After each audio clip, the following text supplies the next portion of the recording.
మీరు చెప్తున్నారు. సో ఇక్కడ సింపతి అనేటువంటి అంశాన్ని కూడా ఇటు తెలంగాణ రాజకీయాలు కావచ్చు, ముఖ్యంగా దేశవ్యాప్తంగా ముఖ్యంగా రెండు తెలుగు రాష్ట్రాల్లో కనుక చూస్తే సో అరెస్ట్ అయినటువంటి లీడర్లకు ఖచ్చితంగా సింపతి వస్తుంది.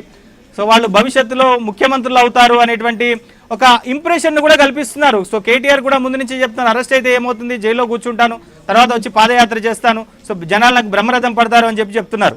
సో నిజంగా అట్లాంటి పరిస్థితి ఉంటుందా? ఎందుకు భయపడతారు? యోగా చేసుకో, ఫిట్ గా అన్ని ఆరోగ్యవంతంగా తయారుగా పోయి రెస్ట్ తీసుకో. ఇంట్లో బాధ తప్పలేనట్టుంది. బావకు బామ్మరిదికి అన్నకు చెల్లెకు రకరకాల పంచాయతీలు ఉన్నట్టున్నాయి, తండ్రికి కొడుకుకి. ఈ మెంటల్ పీస్ కావాలనుకుంటే కొద్ది రోజులు పోయి అక్కడ యోగా చేసుకో. నువ్వు నేను ఎందుకు వద్దంటావు నవీన్? ఇవన్నీ పనికిరాని విషయాలు. ఇవన్నీ కేసును తప్పుదో పట్టించేందుకు పబ్లిసిటీ కోసం ఏదో చేసేటువంటి తప్పుడు పనులు తప్ప నిజంగా మీరు నిజాయితీగా ఉంటే, మీరు ఏ తప్పు చేయనైతే కలిగిన ముత్యం వల్ల బయటకు వస్తామనే విశ్వాసం మీ లోపల మీకు ఉంటే మీరు పోయి ఇన్వెస్టిగేటింగ్ ఏజెన్సీస్ కి సహకరిస్తే తప్పేముందన్న?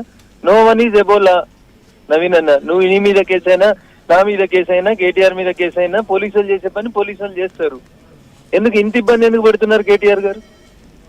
సో ఇప్పుడు అంటే కేటీఆర్ తో నా విజ్ఞప్తి ఏంటంటే కేటీఆర్ కి ఆ బీఆర్ఎస్ వాళ్ళకి ఊకే లొల్లి పెడుతున్న వాళ్ళందరికీ నేను చెప్పేది ఒకటే మాట అన్న. చక్కగా పోయి పోలీస్ స్టేషన్ కాడ పోయి నిలబడి ఉండ్రి, వాళ్ళు అడిగినటువంటి ప్రశ్నలకు సమాధానం చెప్పుండ్రి, చట్టం ముందు అందరూ సమానమైనటువంటి మాటను గౌరవించుండ్రి. అది కేటీఆర్ కైనా, రఘునందన్ రావుకైనా, ఎవరికైనా వర్తిస్తుంది, సామాన్య ప్రజలకైనా వర్తిస్తుంది. మీరు చెప్పిన తెలంగాణ పోలీసులు చాలా గొప్పోళ్ళు, మంచోళ్ళు కాబట్టి తెలంగాణ పోలీసులు పిలుస్తున్నారు, తెలంగాణ పోలీసులు నోటీస్ ఇస్తున్నారు, పోయి కేటీఆర్ గారు పోయి నిర్దోషిత్వం నిరూపించుకోవాలి. అంతేగాని ఏదో మీడియా ముందుకు వచ్చి గోల చేసి ముఖ్యమంత్రి కావడమే నీ కోరిక కదా, మరి నువ్వు అరెస్ట్ అయితే ముఖ్యమంత్రి అయితే అనుకుంటే తొందరగా అరెస్ట్ అయితే ప్రాసెస్ కంప్లీట్ అయిపోతుంది కదా నవీన్ గారు.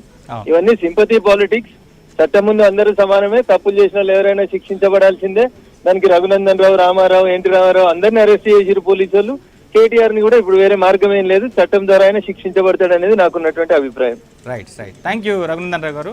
సో మొత్తం మీద ఇది ఆ చట్టం ముందు అందరూ సమానులే. సో ఈ కేసులో తన ప్రమేయం లేదు ఈ అవినీతి విషయంలో అని చెప్తున్నటువంటి కేటీఆర్ విచారణకు హాజరై తన నిర్దోషిత్వాన్ని నిరూపించుకోవాలని చెప్పేసి కూడా రఘునందన్ చెప్తున్నారు. సో మా ప్రతినిధి రాజేష్ ఉన్నారు నందినగర్లో కేసీఆర్ నివాసం దగ్గర.